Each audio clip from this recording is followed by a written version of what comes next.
What is going on, Shibarmy? This is your boy Random Arts coming with a quick video. And on this video, guys, we're going to be taking a look at shibaswap and shibaswap 2.0, guys. I think a huge opportunity is starting to present itself for those platforms. So before I get into it, guys, like always, if you're new to the channel, hit that subscribe button. Love to hear you guys' thoughts and opinion about shibaswap. Now, guys, there's one thing about it when it comes to shibaswap is some of the complaints that people had like in the past or probably still even current is the fact that shibaswap have a limited amount of assets that you could actually have on the website and stuff like that. So I know they're kind of like opening it up just a little bit so that way anyone could technically quote unquote deploy any contract on shibaswap. Currently right now shibaswap is ranked number 9 as far as for decentralized dexes. So number 9, pancake swap Ethereum version is actually doing a little bit more than shibaswap. But this just took place, guys. One thing about it, most people, including myself, typically when I'm looking for whether it's a degen play or some type of asset to be able to get into, typically use Uniswap. A lot of the contracts that are deployed, they are deployed on Uniswap. And the reason being is Uniswap for the longest allowed you to be able to deploy whatever contract, whether it's a scam contract, rug contract, a legit contract. They didn't have any type of oversight as far as what you're deploying.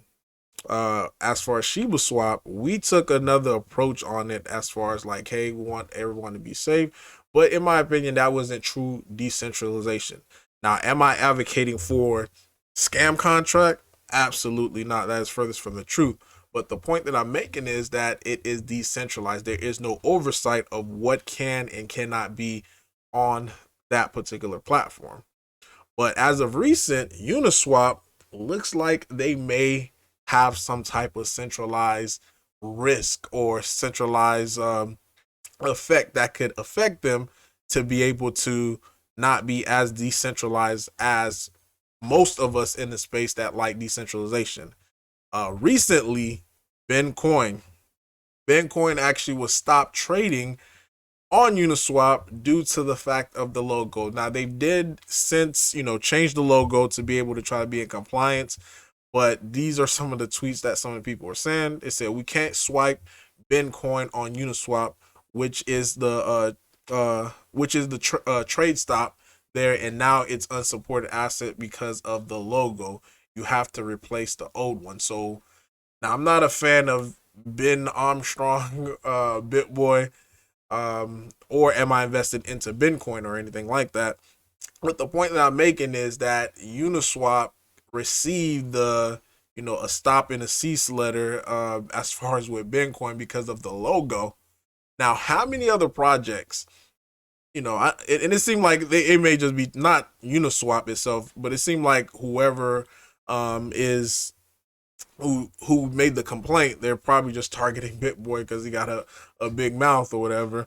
But the point that I'm making is the fact that Uniswap was able to receive a letter like that, then was able to say, hey, Bitcoin cannot be traded on our platform anymore until they actually change the logo.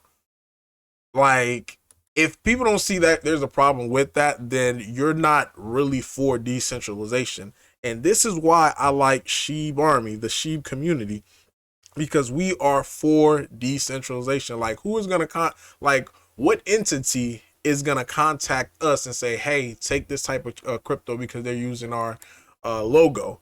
Now, I'm not for, because I don't want people to misunderstand my statement, I'm not for copyright and people stealing other people's stuff, but at the same time, I'm just talking to the point of where there's a crack there, because it could be like, hey, I don't like the name of this crypto that's on your platform, take it down, and boom, Uniswap would have to comply, because it seemed like now they could be susceptible to centralized influence.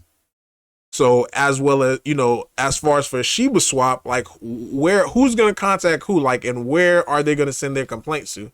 Because we are in a sense more decentralized than most of these platforms. So the big opportunity that's gonna present itself if we do this correctly, if we do this right, is, you know, we're gonna get more volume on our platform. With more volume, especially with V2 coming out, more projects are going to be able to just deploy their contract onto V2 without any hitch. And if we become the #1 spot, guys, this is just added volume. That's going to overall just help out Bone, going to help out Shib, help out the whole community. Again, Bone right now sitting at 79 cents, guys, as it being the gas token on some of these platforms that's going to be on the Shiba swap. Then again, guys, we're just going to see more and more growth. But I thought I'd just present this little finding that I thought, you know, hopefully the team is watching this situation closely, because if they are, guys, then they're going to know what to do, how to act, and how to be able to govern themselves to be able to become one of the top dexes in the near future. But yeah, super excited to see that. Again, currently right now on the Ethereum side, shibaswap sits at number 9. We're coming for Uniswap at the #1 spot. But this is Random Mars, guys, signing off. Hopefully you found value in this content. Leave a like, leave a comment. Love to hear you guys' thoughts and opinion. Random Mars, guys, signing off. Peace.